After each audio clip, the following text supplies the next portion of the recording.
Kalian siap menjelajahi waktu ke era Perang Dunia Kedua?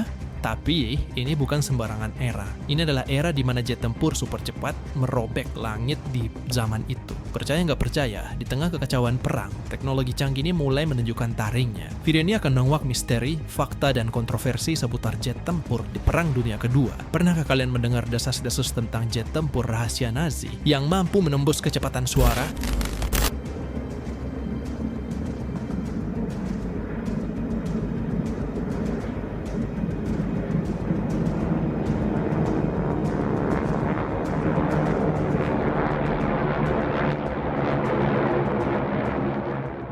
Jet tempur ini bernama Horten HO229, sebuah proyek ambisius yang terkubur dalam sejarah. Apakah dia benar-benar ada? Atau hanya propaganda Nazi? Ini dia faktanya. Terlepas dari misteri Horten HO229, beberapa jet tempur canggih memang telah mengubah di Perang Dunia Kedua. Contohnya seperti Heinkel HE-178 dari Jerman, jet tempur pertama di dunia saat itu. Dia melesat dengan kecepatan 700 km per jam, diikuti oleh Messerschmitt Me-262, sang raja langit yang sangat terlambat dalam perilisannya, tapi dengan kecepatan saat itu 870 km per jam. Inggris dan Amerika tak mau ketinggalan, Gloster Meteor, jet tempur sekutu pertama saat itu, yang mencegat rudal V1 dan V2, V1 dan V2 Jerman dengan kecepatan 900 km per jam. Di Amerika ada Bell P-59, Aira Comet, membuka jalan bagi era jet tempur Amerika Serikat pertama kali saat itu. Bayangkan aja jika jet tempur ini hadir lebih awal di Perang Dunia Kedua, mungkin akan memiliki akhir yang berbeda. Teknologi jet tempur ini memicu perlombaan senjata saat itu dan mengubah strategi pertempuran udara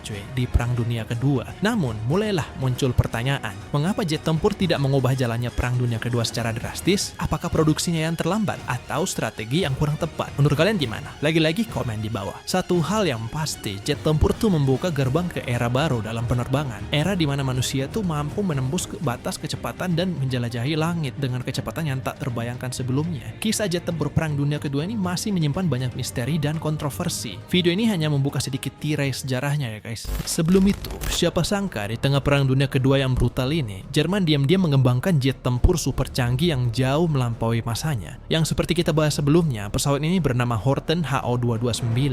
Dia memiliki desain futuristik yang lebih mirip pesawat luar angkasa dibandingkan pesawat tempur biasanya. Contohnya seperti ini.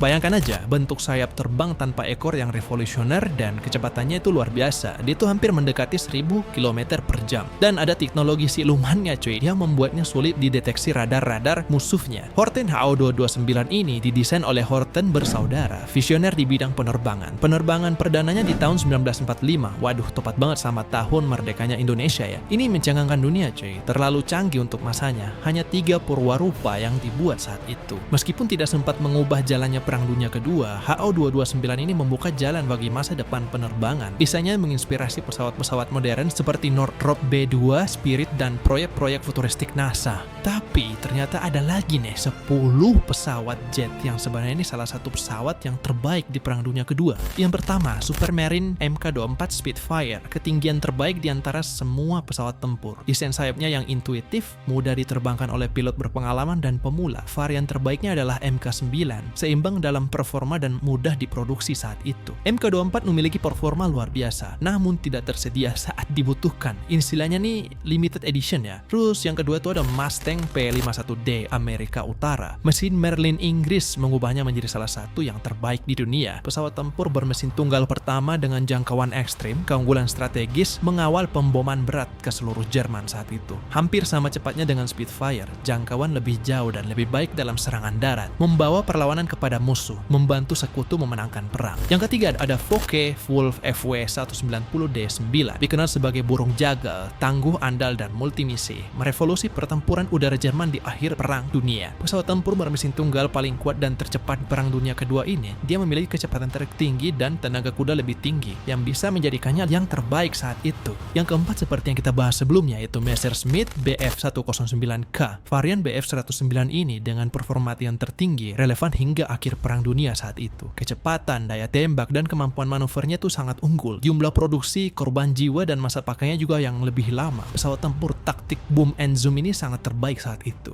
Yang kelima adalah Change-Fogg F4U-4 Corsair, pesawat tempur angkatan laut terbaik dalam Perang Dunia. Kelebihannya waktu itu dikembangkan lebih lanjut dengan petarung yang hebat. Kekurangannya saat itu dia masuk terlambat perang, tidak memainkan peran kunci, dan tidak tertandingi di udara saat itu. Dia dijuluki sebagai Whistling Death oleh Jepang. Yang keenam, ini adalah pesawat jet yang diciptakan oleh salah satu merek otomotif yang selalu kita lihat di jalanan, yaitu Mitsubishi A6M0, menguasai Asia dan Pasifik di awal Perang Dunia saat itu.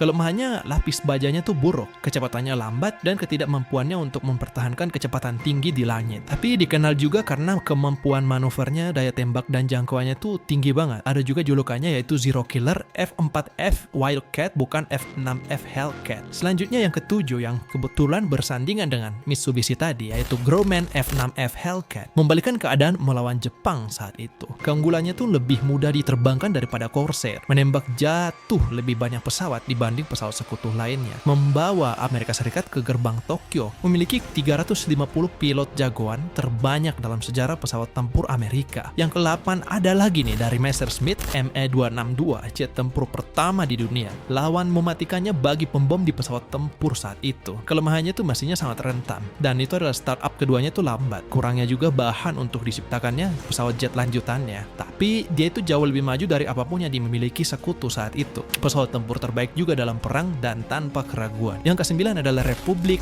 P-47D Thunderbolt. Dikenal sebagai Juke, salah satu pesawat terberat dengan mesin baling-baling tunggal dan sangat cepat di ketinggian dan saat menyelam. Bayangin aja, pesawat jet bisa juga menyelam ternyata. Dan dia juga memiliki persenjataan menakutkan. Lapis bajanya luar biasa, mampu membawa muatan bom besar bahkan. Kelemahannya tuh kemampuan manuvernya tuh buruk banget. Ya wajar sih, karena ini pesawatnya menampung bom besar ya, jadi bisa berat banget. Tapi ada bagusnya, yaitu jangkauannya tuh baik banget. Tapi jet ini dibuat untuk tahan lama, maka dari itu membawa muatan besar juga dan menerima serangan. Istilahnya ini adalah jet tanker ya. Dia tuh yang akan jadi tanker di dalam perang.